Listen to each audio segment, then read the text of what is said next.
آج کل ہر طرف مصنوعی ذہانت یعنی اے آئی کی بات ہو رہی ہے. بالکل. مطلب صحت، کاروبار، سوشل میڈیا، شاید ہی کوئی شعبہ بچا ہو جہاں یہ ٹیکنالوجی فیصلے نہ کر رہی ہو. اور یہ ایک بہت بڑی، بہت ہی بنیادی تبدیلی ہے. لیکن یہاں ایک بہت اہم سوال پیدا ہوتا ہے. فرض کریں کہ ایک اے آئی کوئی غلطی کر دے اور اس کے فیصلے سے کسی کو کوئی بڑا نقصان پہنچ جائے، تو شریعت کی روح سے اس کا ذمہ دار کون ہوگا؟ کیا مشین کو قصوروار ٹھہرایا جائے گا یا پھر انسان کو؟ یہ ایک بہت گہرا اور سچ پوچھیں تو آج کے دور کا سب سے اہم سوال ہے. جی. اور اچھی بات یہ ہے کہ اس کا جواب ہمیں قرآن و سنت کی روشنی میں ملتا ہے. ہمیں بس ذمہ داری کے اسلامی اصول کو سمجھنے کی ضرورت ہے. اچھا، تو آئیے اس کی گہرائی میں اترتے ہیں. اسلامی فقہ اس طرح کے جدید مسئلے پر غور کرنا شروع کیسے کرتی ہے؟ مطلب بنیاد کہاں ہے؟ دیکھیں، بنیاد بہت سادہ اور واضح ہے. اسلام میں کسی بھی عمل اور اس کی جواب دہی یعنی اکاؤنٹیبلٹی کا انحصار دو چیزوں پر ہے. دو چیزوں پر؟ جی. ایک تو انسان کی نیت اور دوسری اس کی کوشش. نیت اور کوشش. بالکل. جیسا کہ قرآن میں بہت واضح طور پر کہا گیا ہے، ہر جان اپنے اعمال کی ذمہ دار ہے. یہاں جان یعنی نفس کی بات ہو رہی ہے، کسی بے جان مشین کی نہیں. صحیح. اور پھر وہ مشہور حدیث ہے صحیح بخاری کی کہ اعمال کا دار و مدار نیتوں پر ہے. یہ تو ہم سب نے سنی ہے. جی. تو جب بنیاد ہی نیت پر ہے تو معاملہ بہت دلچسپ ہو جاتا ہے. ہاں، یہی بات بہت دلچسپ ہو جاتی ہے. اس کا مطلب تو یہ ہوا کہ اے آئی ہے وہ تو جواب دہ ہو ہی نہیں سکتا. کیوں نہیں ہو سکتا؟ کیونکہ اس کے پاس اپنی کوئی نیت نہیں ہوتی، کوئی شعور نہیں ہوتا. وہ تو صرف ان ہدایات پر عمل کر رہا ہے جو اسے دی گئی ہیں. آپ بالکل صحیح نتیجے پر پہنچی ہیں. اسی بنیادی اصول کی وجہ سے اے آئی کو شرعی طور پر ذمہ دار نہیں ٹھہرایا جا سکتا. وہ ایک مورل ایجنٹ نہیں ہے. تو پھر اس کی حیثیت کیا ہے؟ کیا اسے ایک ملازم سمجھا جائے یا ایک بہت ہی جدید قسم کا کیلکولیٹر؟ بہت اچھی تشبیہ ہے. شریعت کی نظر میں یہ محض ایک آلہ ہے، ایک ٹول. صرف ایک آلہ؟ جی. ایک بہت ہی طاقتور، بہت ہی پیچیدہ آلہ، لیکن آخر میں ہے یہ ایک آلہ ہی. اس کا کام ڈیٹا کا تجزیہ کرنا، مشورہ دینا، نتائج پیش کرنا ہے. وہ خود سے کچھ نہیں سوچتا. سورۃ النجم کی ایک آیت ہے جس کا مفہوم ہے کہ اور انسان کے لیے وہی ہے جس کی اس نے کوشش کی. یہاں اہم نقطہ کوشش ہے. اور کوشش انسان کرتا ہے. بالکل. اے آئی اس کوشش کا صرف ایک ذریعہ ہے، ایک وسیلہ ہے. تو اصل کوشش یہ ہے کہ ہم اے آئی کو ڈیزائن کیسے کرتے ہیں، اسے کیا ڈیٹا دیتے ہیں، اور سب سے اہم، اسے کس مقصد کے لیے استعمال کرتے ہیں. مشین تو صرف اس کوشش کا نتیجہ دکھا رہی ہے. آپ نے بالکل خلاصہ کر دیا. یہی اصل نقطہ ہے. اس بات کو سمجھانے کے لیے ہمارے ذرائع میں ایک بہترین مثال دی گئی ہے، چھری کی. جی. اور یہ ایک بہترین مثال ہے جو اس مسئلے کی بنیاد کو بالکل واضح کر دیتی ہے. وہ کیسے؟ دیکھیں، اگر کوئی شخص چھری سے کسی کو نقصان پہنچاتا ہے تو ہم چھری کو تو قصوروار نہیں کہتے نا. نہیں، بالکل نہیں. ہم اس شخص کو پکڑتے ہیں جس نے اسے استعمال کیا. یہی منطق، یہی لاجک اے آئی پر بھی لاگو ہوتی ہے. صحیح مسلم کی ایک حدیث اس پر مزید روشنی ڈالتی ہے. مفہوم ہے کہ اللہ تمہارے چہروں اور مال کو نہیں دیکھتا، وہ تمہارے دلوں اور اعمال کو دیکھتا ہے. اور دل اور نیت وہ تو انسان کے پاس ہے، مشین کے پاس نہیں. بالکل. مشین کے پاس دل نہیں ہے. ٹھیک ہے، یہ بات تو سمجھ میں آ گئی. لیکن یہاں ایک سوال ہے جو شاید سننے والوں کے ذہن میں بھی آ رہا ہو. جی ضرور. چھری کی مثال بہت اچھی ہے، لیکن چھری تو ایک سادہ چیز ہے، وہ ہر بار ایک جیسا کام کرتی ہے.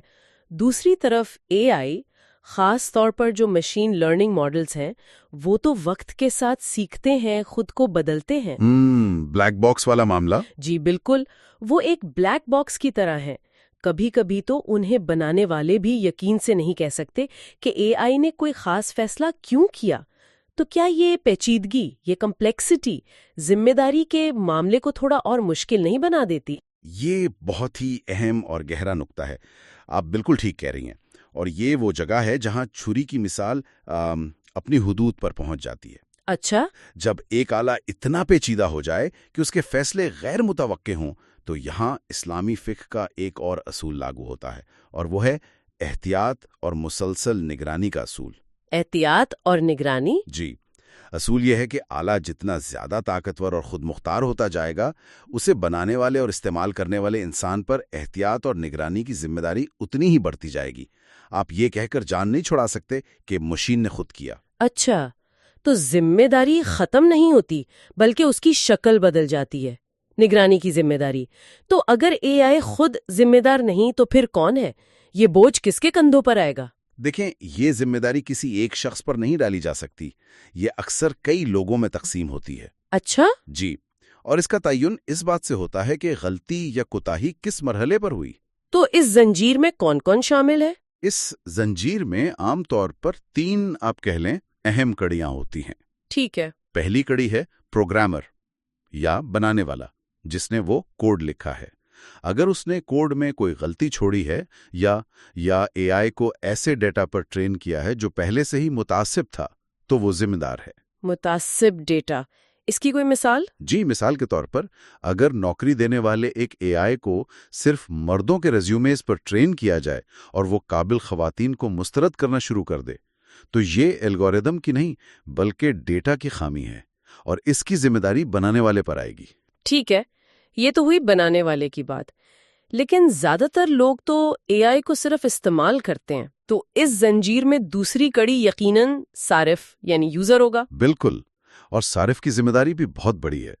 فرض کریں ایک ڈاکٹر ہے جی، اور اسے اے آئی ایک مریض کے لیے بہت خطرناک علاج تجویز کرتا ہے۔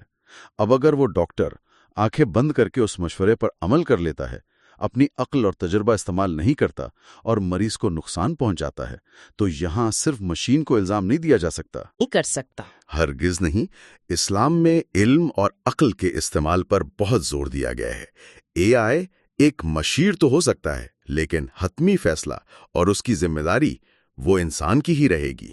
اور تیسری کڑی پھر وہ ادارہ یا کمپنی ہوگی جو اس اے آئی کو بڑے پیمانے پر لاگو کرتی ہے۔ جی ہاں، وہ کمپنی جس نے اس ٹیکنالوجی کو بنایا یا اپنے سسٹم میں نصب کیا، ان کی ذمہ داری ہے کہ وہ نگرانی کریں، ٹیسٹنگ کریں اور حفاظتی اقدامات کو یقینی بنائیں۔ ٹھیک ہے۔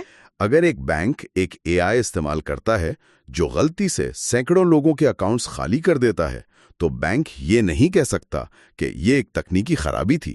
نہیں، انہیں اس نقصان کا ازالہ کرنا ہوگا۔ یہ اصول قرآن کی اس آیت سے جڑتا ہے کہ اور ہر انسان اپنے اعمال کا ذمہ دار ہے۔